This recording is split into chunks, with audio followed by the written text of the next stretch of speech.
Wednesday, August the 28th. Lake level's right around 917, which is about the same as it was last week. And haven't changed too much. It'll go up a couple inches, down a couple inches.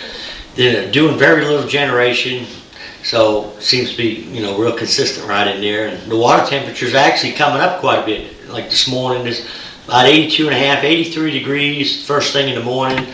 And it depends where you're at on the lake. It's getting up to 84, 85. If you're up in the river arms, where there's a lot of stained water, you'll see some high 80-degree water late in the afternoon. Now, I've kind of been all over the lake the past week. I've been up as far as Beaver Town, which is about as far up the White River as you can go towards Beaver Dam. I've been up in the James River, up in Long Creek, and around Kimberling and in the dam area too. Now, the bite's pretty much a grind, regardless of where you're at. It's kind of a typical early fall deal. The fish are scattered everywhere along with the bait. But, kind of depends what you want to do, what end of the lake you're at. But the drop shot bite, I'm catching fish on drop shots around the deeper docks. Seem like they got to have 40 to 50 foot around the ends of the docks. And sometimes on a white spoon in some of the first few stalls. But a lot of the docks, they've got them cables that come out on the front, and the cables build up a lot of algae, and that holds the bait there, and naturally the fish got good cover underneath the docks. But if you find a dock that's got them, it'll be pretty consistent from day to day, and also in a lot of them same areas around them docks, you're apt to find the fish schooling, chasing shad and stuff in the morning. Now, I've been catching them, a lot of different ways. A lot of the ones that are schooling, they're chasing real small bait up there in the clear water. You can throw a spook or a jointed redfin or a popper, but I seem like I have more slapping at it and missing at it. Now, the way I'm catching some of those, and we talked about it last week that I was going to get into a little bit how to catch them suspended fish that are around these shad. Now, you might be going in a creek and all of a sudden see fish in the middle of the day surfacing out there in 80 or 100 foot of water. Well, what they're doing is they're out there following these big schools of shad. But like I was saying, on the docks and some of the deeper points, if you find them there one morning, there's a pretty good chance you'll find them again the next day. And once they stop biting topwater, you can usually take, I've got several different baits here I'm going to show you to go down to catch them. Now, this is a swimming hornet. It's a ½ ounce. It's got a little spinnerbait blade on it. Another one is this is called a rinky dink, or it's the same as a little George, just a little tail spinner. And this is a Lucky Strike scrounger head. And what I've got on here is a Swim Fluke Junior. On the swimming hornet, I've got a 5-inch single tail grub, and you can put different trailers on different baits. Now, here's a Swim Fluke Junior on a 1/4 ounce jig head. Now, what I'm doing with these, what's good about them is you can fish them any depth. You can fish all the stuff from the surface down to as deep as 50 foot. If the fish are actually surfacing, I can't get them to hit a topwater bait, I'll throw one of these baits out there and I won't let it drop but a couple feet. Like the swimming hornet, I'll pretty much just swim it back like a spinnerbait. The scrounger, kind of the same thing. It's basically just a swim bait. Just cast it out and retrieve it. The scrounger head's got pretty awesome action. It's got a little plastic bill here. And they make two versions of this. They make a long bill and a short bill. I prefer the long bill. I think it's got a lot more action to it. And then on the grub head, what I'll do with it a lot of times is cast it out there and just pump it. Let it drop 4 or 5 feet and then pump it, reel my slack up as I'm dropping my rod tip down. Now, the little George, or the little tail spinner, this thing I'll just kind of yo-yo it up and down through the bait. And what I try to do is I try to find the bait on my electronics, and normally you're going to find the fish underneath the bait. So if you find the schools of shad in 15 to 20 or even 25 foot, I like to try to get one of these 3 or 4 baits down to that depth and work it through them. Now, there's been a lot of little fish doing that, but you will catch an occasional pretty decent keeper. As far as the higher percentages on, on the keeper fish on the drop down in the clear water have been more on a drop shot.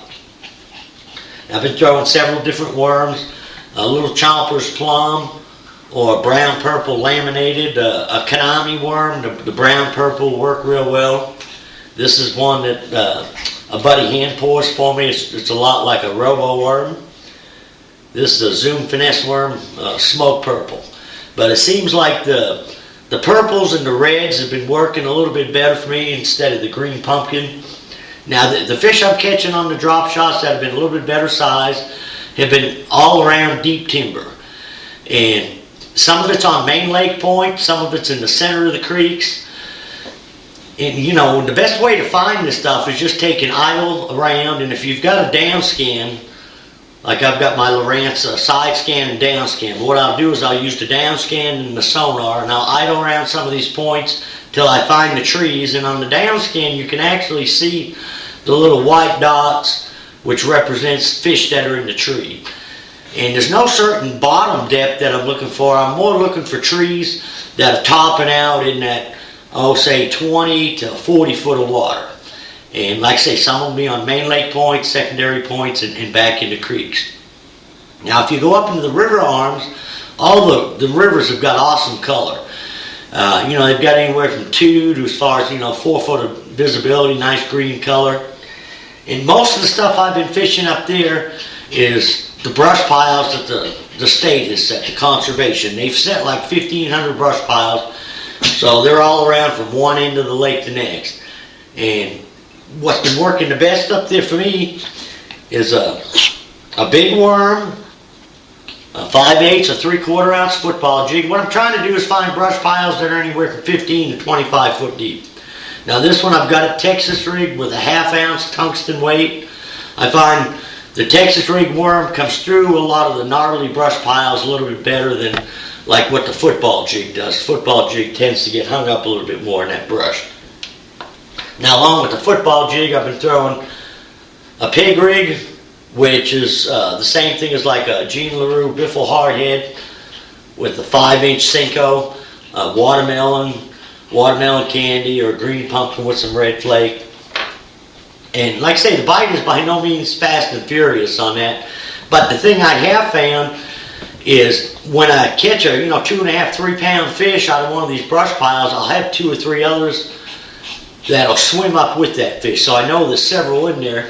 The deal is triggering them, get them fired up to bite. You may have to make multiple casts into the brush piles, different angles, and I've even been trying to deep dive in crankbait on some of them. I haven't caught too much on the crankbait. It's been more on the worm or the football jig. And then you can go on, further up the river, up to where you don't have that much water, and there's a lot of shad up there on the flats. The shad are really on the move now, which is kind of typical for the fall. And like I say, you're apt to find them out in the middle of the lake, but when you get up in the rivers, you want to look where the main river channel adjoins the shallow flats. And the shad have been schooled up, and there's been fish chasing them on the flats. The only problem with some of this is just not real consistent. Seems like if I go up there, I've got about 8 rods on the deck. I'll have a jig, a square bill crankbait, maybe a spinner bait, and I'll just fish. If I get on them flats where it's anywhere from 3 to 8 foot deep, any type of wood, I'll either throw a jig in it, a worm in it, or bounce a crankbait off it. And with the lake level like it is, there's a lot of buckbrush in the water, and I haven't got a real consistent flipping bite going, whether it be like on a beaver or a jig. But it's kind of one of the deals, if you go up there, you just need to commit yourself to fishing shallow and just stay with it. Just keep mixing up your baits and the presentations and see what the fish want that day. And it's kind of the same deal down lake. It seems like if you're fishing down lake, fishing drop shots and staying deep, you about need to commit yourself, because it seems like it's too hard to fish deep for an hour or two and then go shallow down on the main lake. If you're going to stay down on the main lake, another thing that has been working, I've been starting to catch some fish on a 3/8 ounce jig in the boat docks. And I hadn't been fishing that much deeper than 15, 20 foot. Some of them docks been in the creeks, some of them just been off the main lakes. And a lot of what I'm looking for there is brush piles in the stalls and having to get way back in behind the boat lifts. And that's something that usually gets stronger throughout the fall. So it's kind of a lot of different things that'll work. The fish are anywhere from 2 foot to 50 foot deep. It just seems whichever technique you're going to try, it's a grind. You just got to be patient work hard at it. So till next week, good luck, good fishing.